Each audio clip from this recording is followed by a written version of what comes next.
नमस्कार, मैं हूं पूजा सिंह और आप देख रहे हैं आर्यन टीवी। चलिए रुक करते हैं आज की कुछ खास बड़ी खबरों का। प्रधानमंत्री नरेंद्र मोदी ने पोर्ट लुइस में स्थित गंगा तलाई में प्रयागराज महाकुंभ से लाया गया गंगा जल अर्पित किया। इसके बाद उन्होंने गंगा तलाई के किनारे आशीर्वाद की परंपरा के तहत अर्चना की और अर्चना अर्पित भी की। इस अवसर पर प्रधानमंत्री मोदी ने दोनों देशों के बीच सांस्कृतिक संबंधों को और मजबूत करने की इच्छा जताई।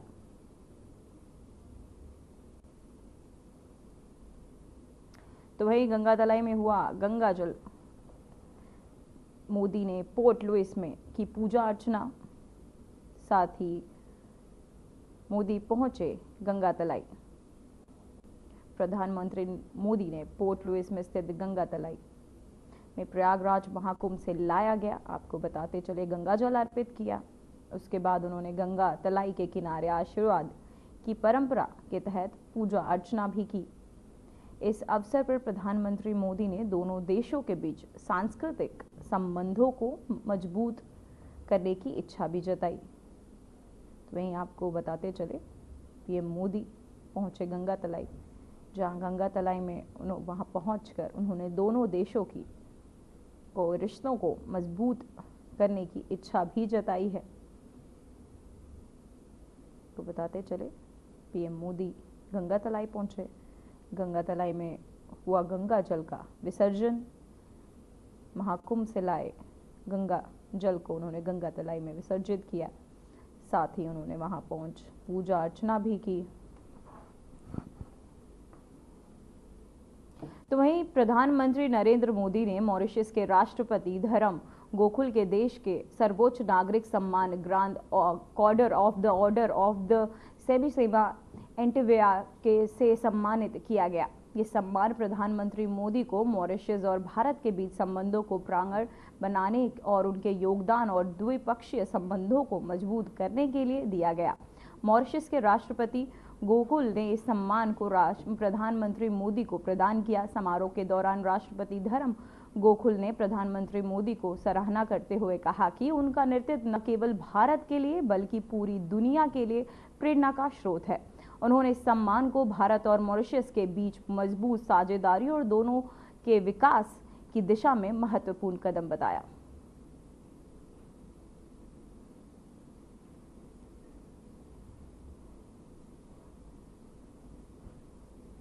तो वहीं दिल्ली एम्स में भर्ती उपराष्ट्रपति जगदीप धनखड़ की तबीयत ठीक होने पर उन्हें बुधवार दोपहर को छुट्टी दे दी गई। एम्स में छुट्टी मिलने के बाद उन्होंने अपने आधिकारिक एक्स हैंडल पर एक पोस्ट किया, जिसमें एम्स की टीम का धन्यवाद किया और कहा कि उनकी देखरेख में उन्हें पूरी मदद मिली। उन्होंने सभी लोगों का भी आभार व्यक्त किया जिन्होंने एम्स में भर्ती होने से लेकर छुट्टी मिलने तक उनका हालचाल जाना।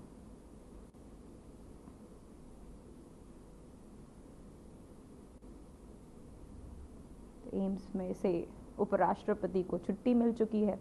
हार्ट अटैक के बाद हुए थे एम्स में भर्ती। एम्स की टीम को उन्होंने अपने एक्स हैंडल पर पोस्ट करते हुए धन्यवाद किया। तो वहीं केंद्रीय मंत्री चिराग पासवान ने इस बार की होली को लेकर बिहार में एक नया इतिहास रचने की बात कही है। उन्होंने कहा, ये होली के रंग इस बार बिहार को एक नया इतिहास रचने जा रहे हैं। ये खुशियों के रंगों की शुरुआत है। पासवान ने आगे कहा, असल होली हम इस बार नवंबर में मनाएंगे, जब एक बड़ी जीत के साथ बिहार में एनडीए की सरकार बनेगी। वहीं उन्होंने अपने समर्थकों और राज्यवासियों को होली की शुभकामनाएं दी और विश्वास जताया कि आगामी चुनावों में एनडीए को शानदार सफलता मिलेगी।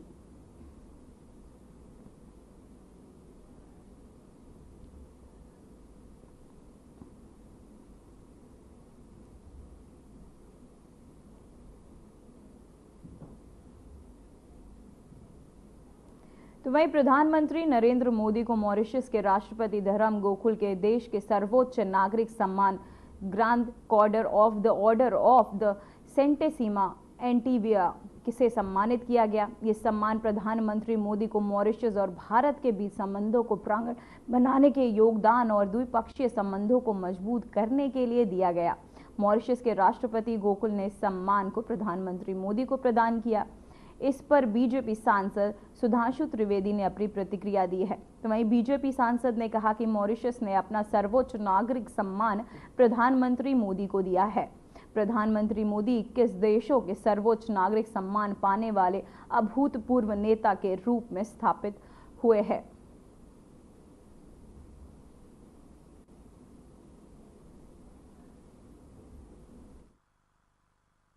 नरेंद्र मोदी जी आज ही मॉरिशस की अपनी यात्रा संपन्न करके भारत आए हैं और ये 140 करोड़ भारतवासियों के लिए बहुत हर्ष का विषय है कि मॉरिशस ने अपना highest civilian award grand commander of the order of star and the key of Indian ocean, जो मॉरिशस का सर्वोच्च नागरिक सम्मान है, वो प्रधानमंत्री श्री नरेंद्र मोदी जी को दिया है। मॉरिशस के साथ हमारे बहुत गहरे और पुराने रागात्मक संबंध रहे। इससे पहले बारबाडोस ने अपना honorary order of the freedom of Barbados, जो बारबाडोस का सर्वोच्च नागरिक सम्मान है, वो दिया है। इसके साथ प्रधानमंत्री श्री नरेंद्र मोदी जी 21 देशों के सर्वोच्च नागरिक सम्मान पाने वाले विश्व के एक अभूतपूर्व नेता के रूप में स्थापित हुए हैं, जिसमें रशिया, फ्रांस, यूएसए जैसे देशों के साथ साथ 9 मुस्लिम देश भी शामिल हैं, जिसमें यूनाइटेड अरब अमीरात, फिलिस्तीन, इजिप्ट, बहरीन, अफगानिस्तान और बहुत सारे ऐसे देश हैं। यह दर्शाता है कि प्रधानमंत्री श्री नरेंद्र मोदी जी के नेतृत्व में आज भारत विश्व में एक ऐसी अभूतपूर्व स्थिति में आकर स्थापित हुआ है कि सिर्फ कूटनीतिक आधार पर नहीं, ये सम्मान 140 करोड़ भारतवासियों के प्रति सम्मान का प्रतीक है। अर्थात अब हमारे संबंध विश्व के अधिकांश देशों से सिर्फ आर्थिक, सामरिक या कूटनीतिक उपयोगिता means just the utility of the economic, military and diplomatic aspect से ऊपर उठकर एक मान, सम्मान और भारत के साथ भावनात्मक संबंध के रूप में स्थापित हुए हैं। इसी के साथ आप सबको ध्यान हो, प्रधानमंत्री जी को और भी कई ऐसे अंतर्राष्ट्रीय लब्ध प्रतिष्ठित पुरस्कार मिले हैं, जैसे 2018 में United Nations champion of the earth award, जो कि पर्यावरण के संरक्षण के लिए मिला था, सियोल पीस प्राइज बहुत पहले की बात है, फिलिप कॉटर अवार्ड। अर्थात आज भारत उस स्थिति में पहुंचा है जहां संपूर्ण विश्व इसको एक सकारात्मक, भावनात्मक मित्रता की दृष्टि से देख रहा है। अर्थात प्रधानमंत्री जी के नेतृत्व में भारत विश्व मित्र के रूप में आज इस तरीके से स्थापित हो रहा है, जिसमें एक पॉजिटिव अफेक्शन पूरे दुनिया का नजर आ रहा है, जिसे अगर एक पंक्ति में मैं कहना चाहूं कि स्वप्न देखा था कभी, वो आज हर धड़कन में है। एक नया भारत बनाने का इरादा मन में है और बढ़ रहे हैं हम प्रगति की ओर, जिस रफ्तार से कर रहा है विश्व भी हमको नमन उस पार से। तो ये सभी भारतवासियों के लिए गर्व का विषय और प्रधानमंत्री श्री नरेंद्र मोदी जी की अंतर्राष्ट्रीय स्तर पर एक अभूतपूर्व और अद्वितीय सकारात्मक, सहयोगात्मक और भावनात्मक रूप से विश्व के देशों के साथ जुड़ने की एक स्थिति का। तो वहीं गुलमर्ग में चल रहे खेलो इंडिया विंटर गेम्स पर जम्मू कश्मीर के मुख्यमंत्री उमर अब्दुल्ला ने कहा, गुलमर्ग में winter sports centre of excellence बनाने के निर्णय स्वागत योग्य कदम है। मैं सेना, हिमाचल प्रदेश और लद्दाख को बधाई देता हूं। भारत में स्कीइंग की शुरुआत जम्मू कश्मीर से हुई, लेकिन टॉप 3 में कोई भी खिलाड़ी जम्मू कश्मीर से नहीं है। हमें अपने स्कीयरों के लिए कोच और इंफ्रास्ट्रक्चर और की व्यवस्था करनी होगी। गुलमर्ग फैशन शो विवाद पर उन्होंने कहा, ऐसे आयोजन निर्वाचित सरकार के दायरे में नहीं आते। इस कार्यक्रम के आयोजन का आधार हमारे साथ साझा नहीं किया गया। सिद्धांत के तौर पर हम कभी भी ऐसे निर्णयों के पक्ष में नहीं रहे हैं। आपका और मैं हूं आपके साथ सपना दीपक मतीश साहब ने गवर्नमेंट ऑफ इंडिया के अपनी तकरीर में कहा, गुलमर्ग के लिए एक विंटर स्पोर्ट्स का सेंटर ऑफ एक्सीलेंस का जो फैसला किया जा रहा है वो एक बहुत अच्छी बात है। हम यही चाहते थे कि अगर 1-2 सेंटर ऑफ एक्सीलेंस स्पोर्ट्स के लिए जम्मू कश्मीर में कायम हो तो उससे हमारे एथलीट्स को फ़ायदा होगा। आर्मी, हिमाचल और लद्दाख को तो मुबारकबाद पेश करता हूं, लेकिन अपनी जगह थोड़ा सा अफसोस भी होता है कि इस मुल्क में स्कीइंग की शुरुआत जम्मू कश्मीर से हुई, लेकिन पहले 3 नंबर में हमारा कहीं हिसाब किताब नहीं है। कहीं ना कहीं हमारे तरफ से कोई खामी है। हमें अपने स्कीयर्स के लिए इंफ्रास्ट्रक्चर और कोचेस का इंतजाम करना पड़ेगा। मैं उम्मीद करूंगा कि सतीश के साथ मिलके इस साल हम अपने स्कीयर्स के लिए फैसिलिटीज और कोचिंग वगैरह बेहतर करें, ताकि अगले साल जब छठा खेलो इंडिया विंटर गेम्स हों तो पहले 3 में जम्मू कश्मीर। तो वहीं झारखंड के मुख्यमंत्री हेमंत सोरेन ने आगामी त्योहारों होली, ईद और सरहुल को लेकर कानून व्यवस्था पर बैठक की। उन्होंने कहा, हमने आगामी त्योहारों होली, ईद और सरहुल के बारे में बैठक की और कानून व्यवस्था पर चर्चा की। मैंने सभी जिला अधिकारियों को निर्देश दिए हैं कि त्योहार शांति से मनाए जाए, बिना किसी विघ्न के। सामाजिक तत्वों को अक्सर सौहार्द बिगाड़ने की कोशिश करते हैं, इसलिए क्षेत्र में कड़ी निगरानी रखी जाए। जो भी अवैध गतिविधियों में शामिल होगा उसके खिलाफ कड़ी कार्यवाही की जाएगी। काफी सारे त्योहार हैं, रमजान भी है, तो जिला के जितने भी पदाधिकारी हैं सबको हमने कहा है कि सभी लोगों का त्योहार बहुत अच्छे से मने, किसी भी तरीके का कोई उपद्रव ना हो। असामाजिक तत्व हमेशा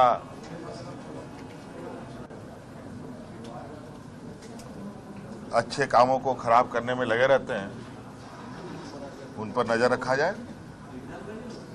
और बिल्कुल कोई भी किसी भी स्तर का व्यक्ति किसी भी गलत चीजों पर या गलत कार्यों को प्रेशर देता है, कड़ी से कड़ी कार्रवाई करने से ना चुके। आम जनता को किसी भी तरीके का कोई तकलीफ ना हो, चाहे होली मनाने में हो, चाहे ईद मनाने में हो, चाहे सरहुल मनाने में हो। तो वहीं तेलंगाना के मुख्यमंत्री रेवनथ रेड्डी ने विधानसभा समिति हॉल में कांग्रेस विधायक दल की बैठक आयोजित की। इस बैठक में टीपीसीसी अध्यक्ष महेश कुमार गौड़, विधायक, विधानसभा परिषद सदस्य भी मौजूद रहे। बैठक में राज्य के प्रमुख मुद्दों पर चर्चा की गई और आगामी योजनाओं पर विचार विमर्श भी हुआ।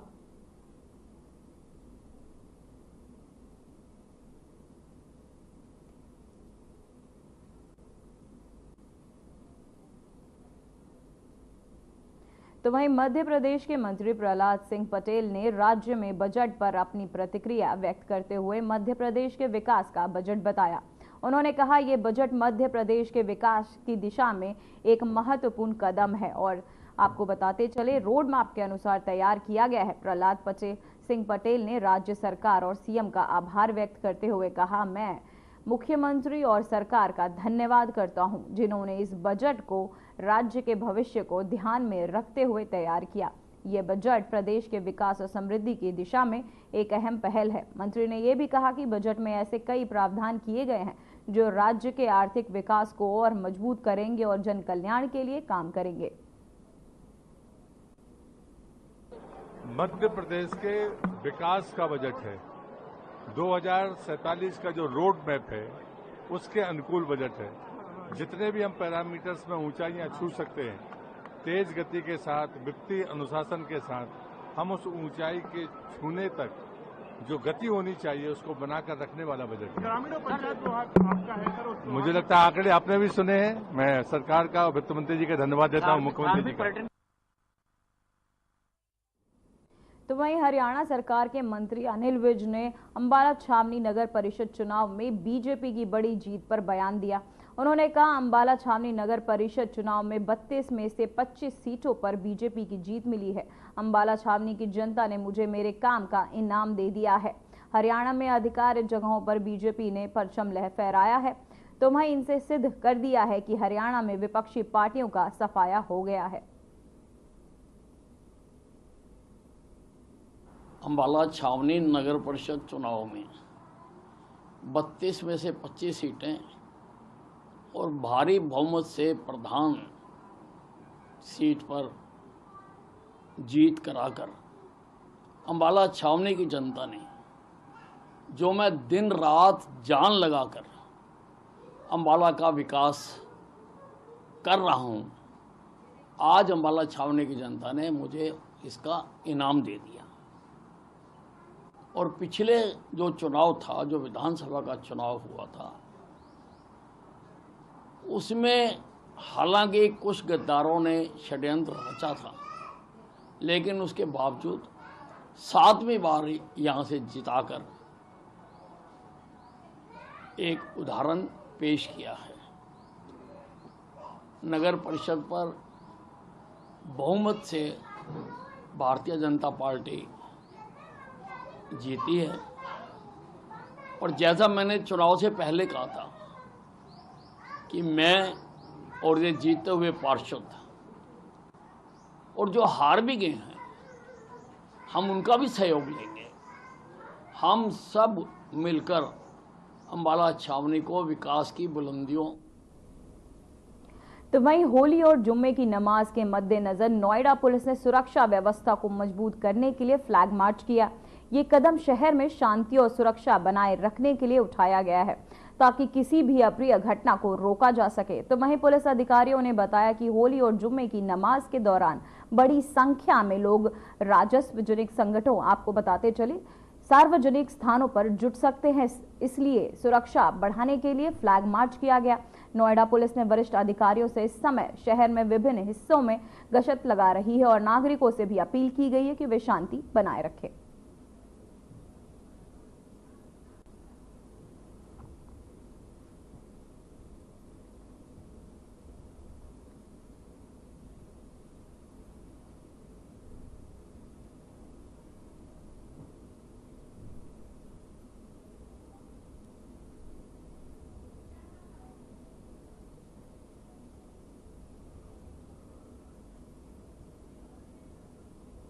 तो वहीं पछवा दून में प्रशासन के तहत चयनित किए गए अवैध मदरसों पर कार्यवाही करते हुए प्रशासन ने अब 31 मदरसों को सील कर दिया है। प्रशासन की टीम ने सहसपुर क्षेत्र में केदारवाला गांव से कार्यवाही शुरू करते हुए सहसपुर, जसोवाला, रामपुर और हसनपुर क्षेत्र में कुल 12 अवैध मदरसों को सील कर दिया है। अब तक पुछवा दून में के मानकों के विपरीत और बिना रजिस्ट्रेशन चल रहे कुल 31 मदरसों को प्रशासन ने सील कर चुकी है। और अब उप जिला अधिकारी विकास नगर के नेतृत्व में हुई इस कार्यवाही के दौरान तहसील प्रशासन, शिक्षा विभाग, अल्पसंख्यक विभाग और मसूरी देहरादून विकास प्राधिकरण के साथ भारी संख्या में पुलिस फोर्स भी मौके पर मौजूद रही।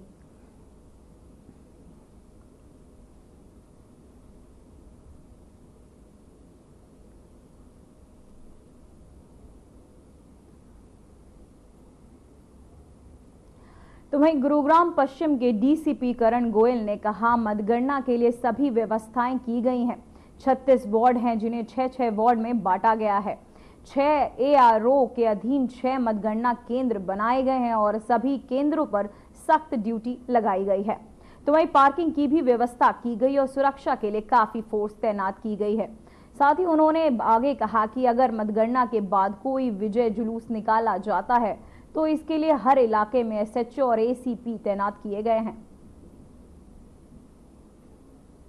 तो आज जैसे एमसीजी के जो काउंटिंग हो रही है, तो government college for girls sector 14 में है, तो इसमें पूरे इंतजाम हमने किए हुए हैं। यहाँ इस परिसर में काउंटिंग स्टाफ है, सरकारी जो लोग हैं जिनकी ड्यूटी लगी हुई है, और उसके अलावा काउंटिंग एजेंट्स होते हैं, जो कैंडिडेट्स हैं उनके अपने अपने एजेंट हैं, वो अंदर बैठते हैं।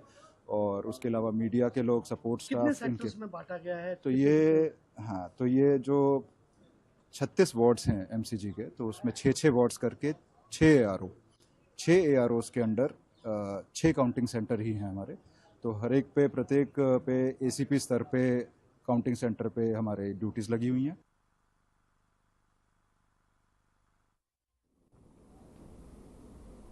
तो वहीं झारखंड मुख्यमंत्री हेमंत सोरेन, विधानसभा अध्यक्ष रविंद्र नाथ महतो, बीजेपी अध्यक्ष बाबूलाल मरांडी और झारखंड सरकार के मंत्री और अन्य विधायकों ने राज्य में होली मिलन समारोह में भाग लिया। इस अवसर पर सभी नेताओं ने एक दूसरे को रंगों के त्योहारों की शुभकामनाएं दी और प्रदेश में अमन चैन तथा भाईचारे की भावना को बढ़ावा देने का संदेश दिया। समारोह में राजनीतिक नेताओं के साथ साथ समाज के विभिन्न वर्गों के भी सहभागिता दिखाई। तो वहीं आपको बताते चले नेताओं की होली मिलन में शिरकत। साथ ही आपको बता दें कि इस अवसर पर सभी नेताओं ने एक दूसरे को रंग लगाए। बाबूलाल मरांडी और झारखंड सरकार के कई मंत्री और अन्य विधायक ने राज्य में होली मिलन समारोह में भाग लिया। तो वहीं आपको बताएं कई नेताओं ने एक दूसरे को शुभकामनाएं दी, रंग लगाए, अमन चैन तथा भाईचारे की भावना को बढ़ावा देने के संदेश दिए। समारोह में राजनीतिक नेताओं ने भी साथ साथ समाज के विभिन्न वर्गों ने भी सहभागिता दिखाई है। एक दूसरे को रंग लगाकर भाईचारे की और अमन शांति बनाए रखने की कामना की। तो आपको बताते चले राजनीतिक नेताओं ने मनाया होली, एक दूसरे को रंग लगाया। नेताओं की होली मिलन में शिरकत। राजनीतिक नेताओं ने ये मनाई होली, जहां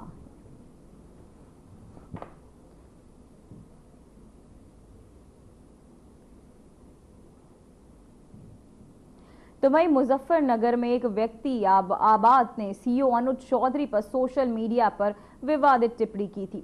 आबाद ने लिखा, बकरा ईद साल में एक बार ही आता है, जिसे लगता है कि मांस और खून देखने के धर्म भ्रष्ट होता है, वो घरों से बाहर ना निकले। इस टिप्पणी के बाद पुलिस ने तुरंत कार्यवाही करते हुए आबाद को गिरफ्तार कर लिया और उसे जेल में डाल दिया। पुलिस ने आबाद से माफी मंगवाई और जिसके बाद उसने एक वीडियो जारी कर अपनी गलती मानी है और सार्वजनिक रूप से माफी मांगी। आबाद है, मैं गांव कमालपुर का रहने वाला हूं। मेरा कस्बा शाहपुर है, जिला मुजफ्फरनगर। मैंने जो सीईओ साहब पर टिप्पणी किया उसके लिए मैं क्षमा चाहता हूं। यह गलती मुझसे दोबारा ना होगी। मैं पुलिस महकमे का सम्मान करता हूं, कृपया मुझे माफ कर दे। दोबारा ये टिप्पणी कभी नहीं होगी और आगे से मैं सबको समझाऊंगा कभी।